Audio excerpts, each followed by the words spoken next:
Bayangkan sebuah predator langit yang mampu menghilang dari radar, terbang melampaui kecepatan suara, dan mengendalikan kawanan drone tempur hanya dengan satu perintah dari kokpitnya. Inilah Sukhoi Su-57. Hari ini, kita akan membedah kenapa jet tempur generasi kelima ini bukan lagi sekadar mitos, melainkan ancaman nyata yang kini telah bertransformasi total di tahun 2026. Salah satu ciri paling ikonik dari Su-57 versi terbaru adalah lapisan khusus pada kaca kokpitnya. Jika kalian perhatikan, kaca ini memiliki rona keemasan.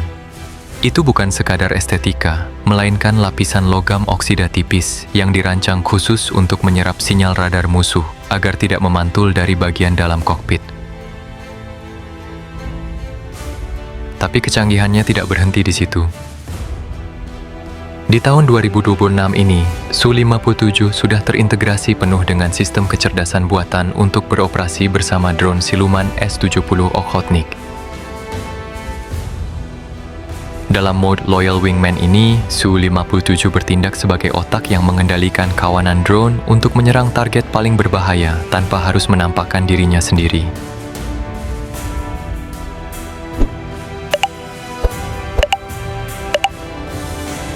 Di balik karakteristik stealth-nya yang misterius, Su-57 kini tengah memasuki babak baru dengan adopsi mesin tahap kedua Izdelie 30.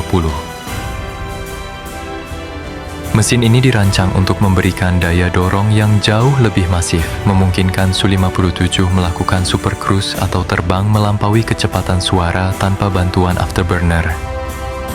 Inilah yang akan membuatnya menjadi hantu yang sesungguhnya di cakrawala tinggi, sulit dideteksi dan hampir mustahil untuk dikejar. Namun, ada satu fakta menarik yang jarang dibahas. Meskipun teknologi ini sudah siap, mayoritas Su-57 yang beroperasi saat ini sebenarnya masih menggunakan mesin tahap pertama, AL-41F1. Izdelie 30 sendiri masih dalam proses integrasi bertahap dan uji coba operasional. Artinya, kemampuan tempur yang kita lihat sekarang barulah permulaan. Performa puncak dari predator langit ini mungkin belum sepenuhnya diperlihatkan kepada dunia.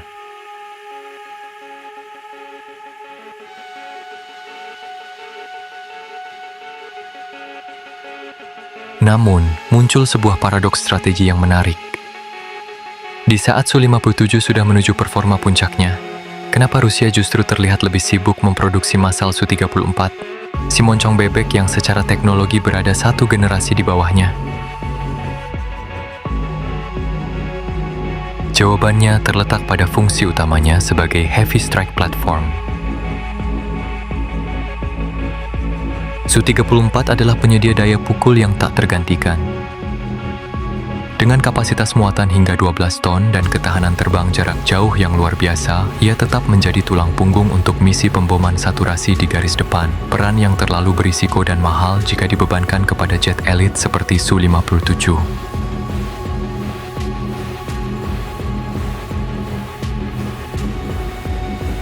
Jadi, apakah Su-57 memang sengaja disimpan sebagai senjata pamungkas, sementara Su-34 dibiarkan mengemban misi-misi paling brutal di medan perang? Kita akan bedah lebih dalam tentang ketangguhan Su-34 di video selanjutnya.